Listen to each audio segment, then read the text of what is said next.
Welcome to AM Best Audio.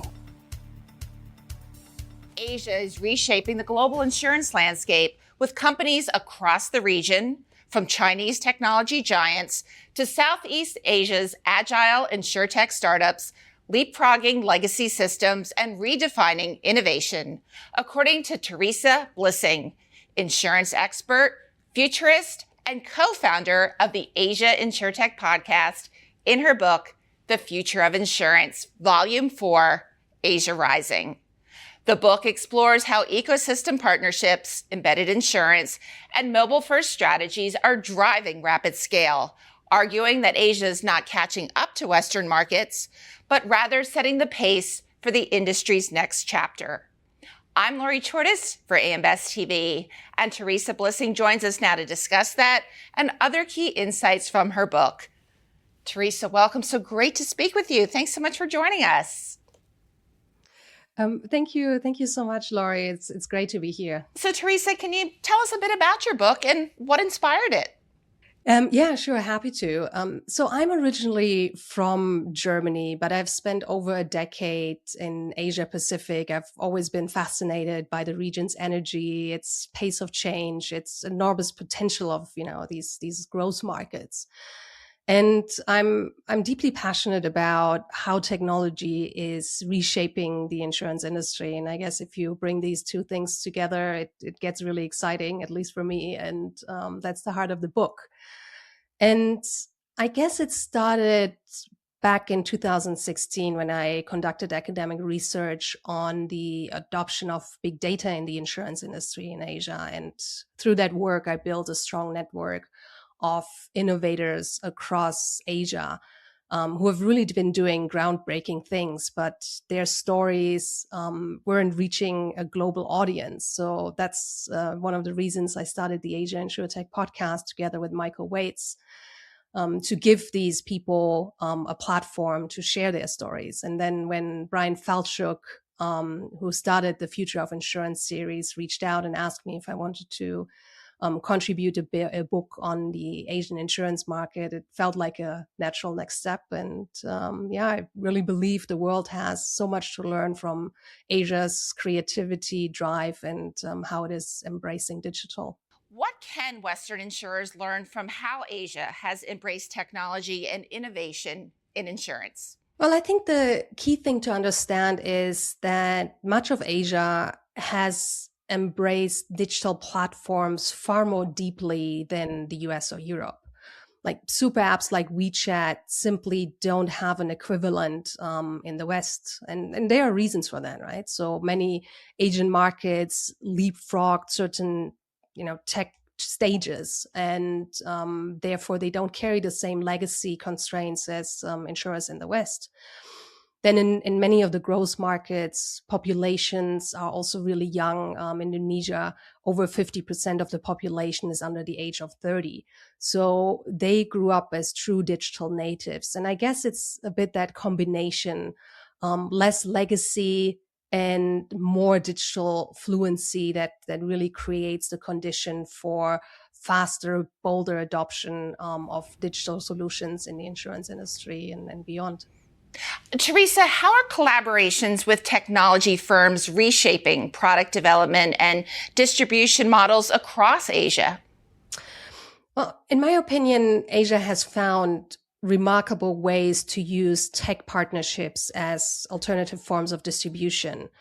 And you have to understand the context a little bit. If you look at countries like Indonesia, like India, financial literacy is still low in large parts of the population. Many people have never purchased any financial products before. So traditional agent and broker networks are sometimes hard to scale in these markets. So a lot of these insurtechs that have been coming up in recent years, they found a route to use digital platforms that people are already using for the distribution of insurance. To give you an example from my book, Koala, which started in Indonesia, is now scaled up across Southeast Asia. And one of their products is they have partnered with a ride-sharing app and are offering micro-insurance products especially targeted at young people. And the product is not, what you would imagine in Western countries like accidental, etc. But it's about covering the costs of your flight if you get stuck in traffic. And everyone who has visited one of these mega cities in Asia knows how bad traffic can get, especially during monsoon season. So getting stuck in traffic on the way to the airport is a real worry, especially for young people who bought their first flight to go overseas. So it's really relatable to them, much more relatable than, an abstract accidental coverage. So it's a brilliant way to introduce people for the first time to the concept of insurance and why it's useful and helpful for their lives. Customize your data experience. BestLink now offers an interactive company dashboard that provides company-level intelligence in a fast, user-friendly interface featuring interactive tables, charts, and Sparkline performance histories. Customize the dashboard tiles to prioritize the insurer ratings, data, and analytics that best support your workflow. AM Best. Our insight, your advantage. In what ways are Asian insurers meeting the needs of the rapidly expanding middle class? And how should global insurers adapt to stay competitive in an Asia-driven future? Yeah, it's a good question. And I really think it comes down to embedding insurance in meaningful ways in people's lives, right? And if you look back at how insurance has been introduced to people in the past in many markets, it's through motor insurance, right? You buy your first car, you need to get car insurance. But people living in these like mega cities, often they don't own a car anymore. Or you even find markets in Asia where motor insurance is not mandatory. So the question really becomes, what is your entry point to new customers if it's not motor insurance? And another example from my book is Yas in Hong Kong, which partnered with a bus company so public bus that runs trips on weekends to popular hiking spots. And they have embedded a basic accidental coverage directly into the monthly bus ticket. So it's fully digital, it's fully seamless. People can sign up, they can scan a QR code at the back of their seat when they're in their bus. To activate that coverage.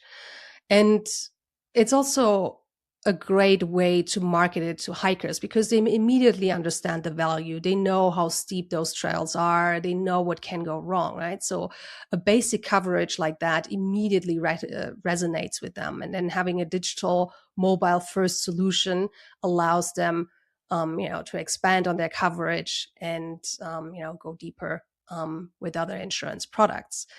So I think that's really a model that has worked in many Asian markets. Meet people where they are on the platforms that they are and design products that actually fit their lifestyle. Theresa, what trends should global insurers be watching in Asia over the next several years? I keep coming back to tech partnerships, but I want to be specific what makes these partnerships different, at least in my opinion. It has been globally that embedded insurance has been a major topic, but I often feel that in the US or in Europe, the idea is to have existing products and find digital distribution channels to embed them in. But what I've seen in Asia, it's the innovation goes deeper. It really goes into the product design, right? Like the example from Koala in Indonesia with, missing the flight due to traffic, or Yas, combining that with the hikers and what they care about. So it's not just finding new shelves for existing products. It's really understanding what is on people's minds. And a lot of key companies apply things like social listening, go through blogs, through social media to understand what people worry about and design the products accordingly, and then embed it with tech companies, with platforms that people are already using.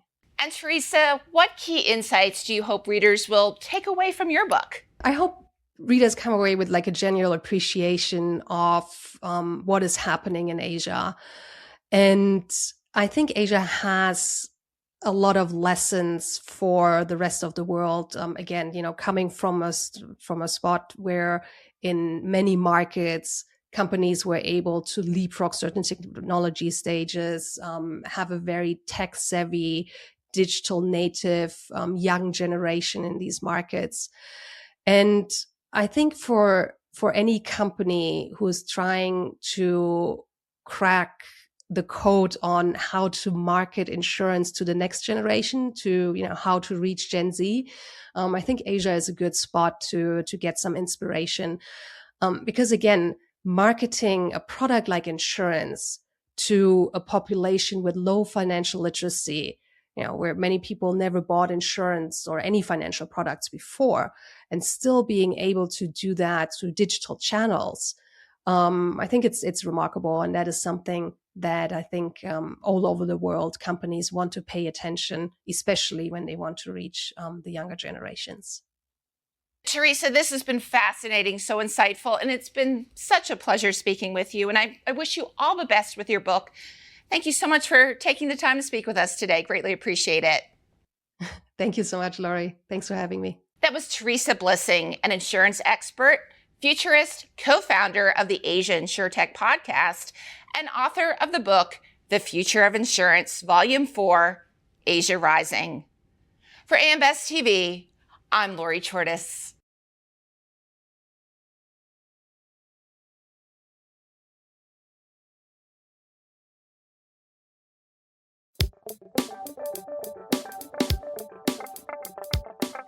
Looking to get the full attention of the insurance industry? We have the platforms that will do just that. Whether it be AM Best TV, AM Best Audio, Best Review Magazine, or Best Day. Find out more by calling AM Best Advertising Sales at 908-439-2200, extension 5399, and have a great day.